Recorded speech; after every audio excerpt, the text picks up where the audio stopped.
Okay guys, so this is the last problem I'm going to show you today on completing this square with lead coefficients other than 1 and also with odd middle terms. So as I showed you before, we want to start this process with a lead coefficient of 1. So we'll divide every single term, including this 0, by 2. Every single term of the equation always. So now I have x squared plus 5 over 2x minus 4 is equal to 0.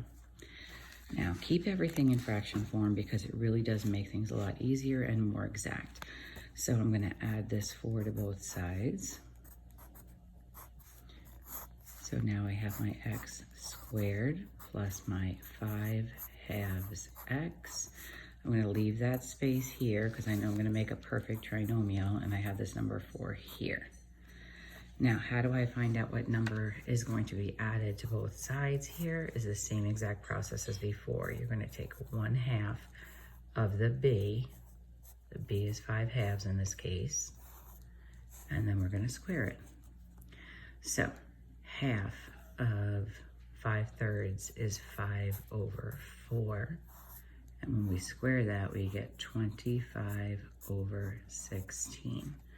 So you're going to have 25 over 16 being added here, and 25 over 16 that's going to be added here. Now leave them in fraction form. Watch how easy this will be. We take the square root of x squared, we get x. We take the square root of 25 over 16, and we know it's going to be 5 over 4.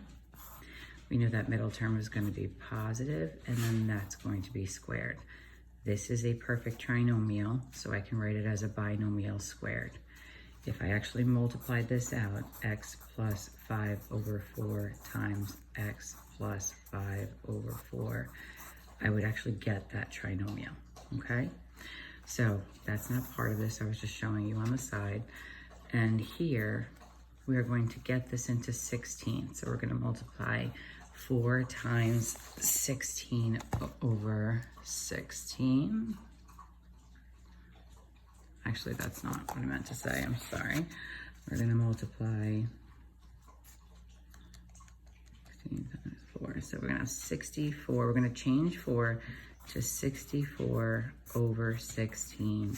And then we're going to add in this 25 over 16. So now we'll just take the 25 and the 64, since they're in the same size piece, and we'll end up with 89 over 16 on the right, and I have x plus 5 over 4 squared on the left. Now I'm going to introduce that square root. So I'm going to open this guy up, and he's going to be 5 over 4 there, x plus 5 over 4. And remember, I'm going to have the plus and the minus of. Now, just off on the side, let's look at this. This is really rad 89 over rad 16. So I can say I have rad 89 over the square root of 16 is the number 4. So now all I have to do is subtract that 5/4 from both sides. And I have x is equal to negative 5 over 4 plus or minus rad 89 over 4.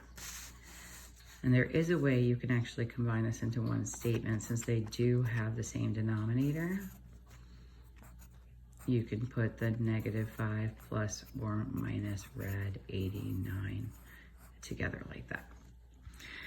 And that's simply just your rules of adding fractions. So that's the last one. And hopefully you'll let me know if you're running into any problems. Please try not to skip any steps. This is about as hard as it gets. So if you can do this, you're in pretty good shape.